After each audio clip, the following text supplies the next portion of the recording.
Welcome back, fellow fans of Clash Royale, or if it's your first time here, thank you so much for stopping by. We are talking about an electrifying topic today. Yes, it's the use of the Sparky, and it really has gotten kind of quiet as far as a legendary card. You don't hear a lot of people talking about it or using it. This showed up in TV Royale the other day. A couple of Arena 11 players going head-to-head with Sparkies, and I thought that I would take a chance to revisit the use of the Sparky, which I think is an extremely annoying and extremely cool card at the same time. I mean, one card that does such a massive amount of damage, but you can easily counter it. I really feel like Sparky has kind of found its home as far as balance is concerned, and I'm really happy about that. Yes, it's frustrating to lose to Sparky. Yes, it's really easy to control and counter Sparky.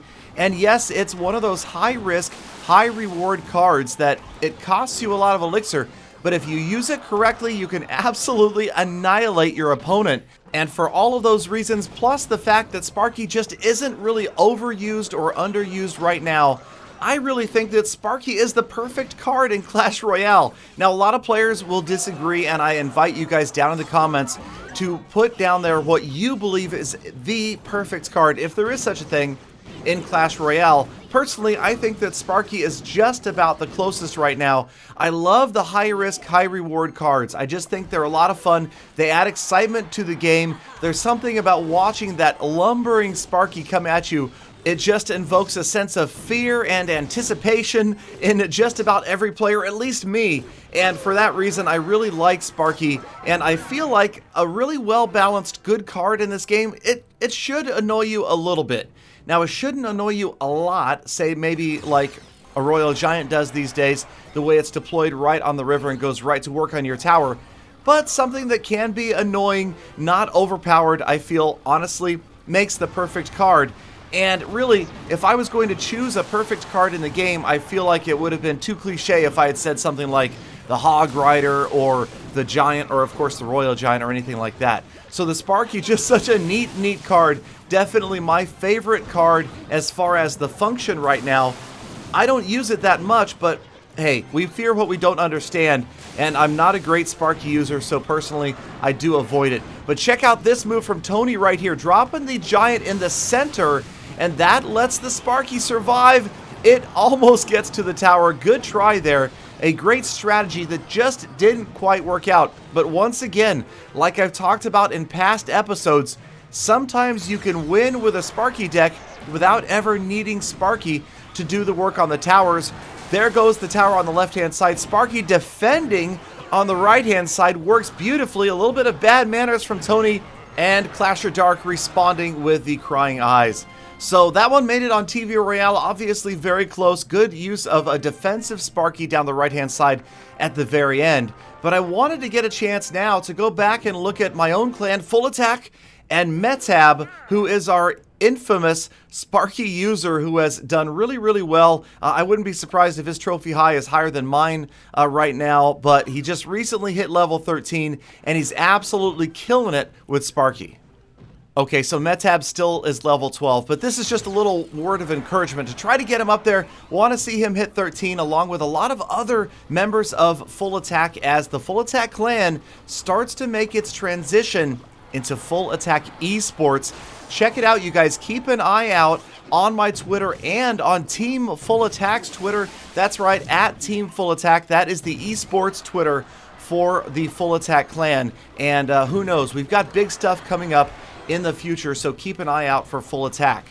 On the left-hand side, Metab finally squeezes the Giant in, but the opponent, au revoir, says goodbye, or maybe see you later, to Sparky, as he does manage to drop those Barbarians in a perfect formation, surrounding the Sparky on all four sides and countering it before he gets too much damage done to his left tower. In comes the dirty Royal Giant, and it is on that tower almost immediately. Metab, no way to stop this damage, is going to see several hundred hit points, actually over 1,000 hit points, come off that tower before the Royal Giant finally goes down. Just about lost his left tower, but that's the thing about Metab's strategy and his deck. He never gives up, and he often pulls these huge comebacks. So a little bit of rage from Metab, but he is far from done. Getting ready with another Sparky, switching over to the Mega Minion to control that princess. And out goes the lonely or naked Mega Minion, as we call it. Not going to get any work done out there on the left-hand side. The log just wasn't ready in time. He uses it on the archers instead. Well enough, works out pretty well. The archers aren't going to get any damage on the tower. And now, Metab back to his original plan, Sparky down the left-hand lane. But he's going to have to face that Royal Giant and the minions on the right. Now, you know that Au revoir has already said goodbye, sorry for the pun, to the left-hand tower of Metab's. He's going to wipe that out. He's counting on that falling. And this is a good strategy that you see a lot of players using, and that is moving on to the other tower first so that you don't have to face the defense of the King's tower. So the King is still asleep, but check out Metab's offensive on the left-hand side. A huge push. Another giant goes down. And now, suddenly, Au revoir is in a lot of trouble. He's gotten one tower down, but he's facing massive damage to both towers at the same time. Doesn't look good. Final 15 seconds. Will it be a 2-crown win or a 3-crown win? Final 12 seconds, and it's 3-1. Metab taking out all 3 towers, 1, 2, 3, in the final seconds of this battle. So Sparky, a very effective unit if used correctly, but like anything else, it takes a lot of practice. And again, Metab is a guy who's been using this same deck for literally months. We see this from time to time in full attack. Players that don't switch their decks up despite nerfs, despite buffs to other cards. They stick with the same deck, and it really can pay off, especially in a well-balanced game. Obviously, in a game where there's going to be cards that are super overpowered, or maybe a card in your deck that is underpowered, then you're going to be in trouble. But the way that the meta is working out right now, Metab and his Sparky doing a great job, and obviously he's having a lot of success in both challenges and in trophy matches. Now, the other thing about Metab's strategy and his deck is that it really lends itself to exciting matches. You see a lot of come-from-behind victories, and when he's sharing these in the clan chat, there are so many of them that you just think, wait, how did he win this? If it weren't for looking at the results before we watch the replay, you would think there's no way he wins some of these matches. And in this battle, Metab is facing a couple of disadvantages. Level 13 player, and of course, the player has Zap, which doesn't work out so well. The Hog Rider moves in with the anticipatory Fireball. Didn't work out so well. The Fireball fell on nothing, and Sparky just annihilated that Hog Rider, but not before the tower was down to about 600 hit points. So Metab trying to put together one more push, trying to get Sparky to the tower. This time the Giant out in front. Big old group of units right here. The Zap spell resets, but Sparky is on his way to the tower anyway. There he is. Here comes the shot. There goes the tower. And suddenly it's 1-0 with about a minute 15 left. And Metab...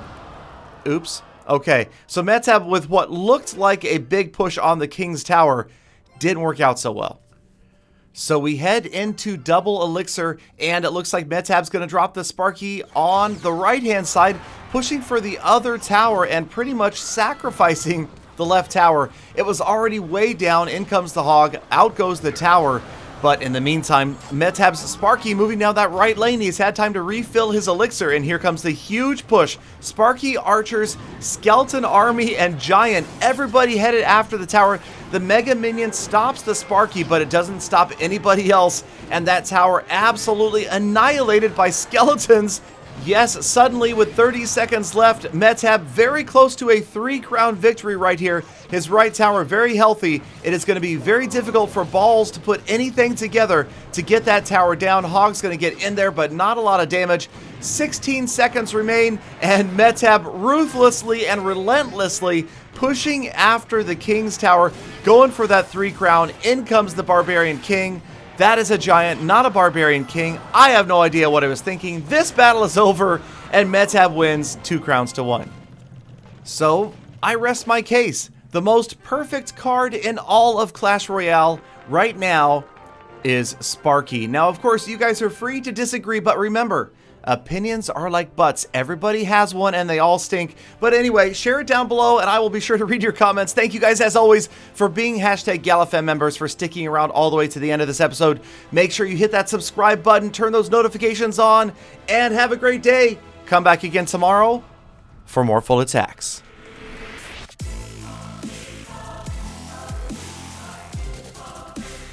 Galadon, come on, you know the most perfect card is the Valley Cry.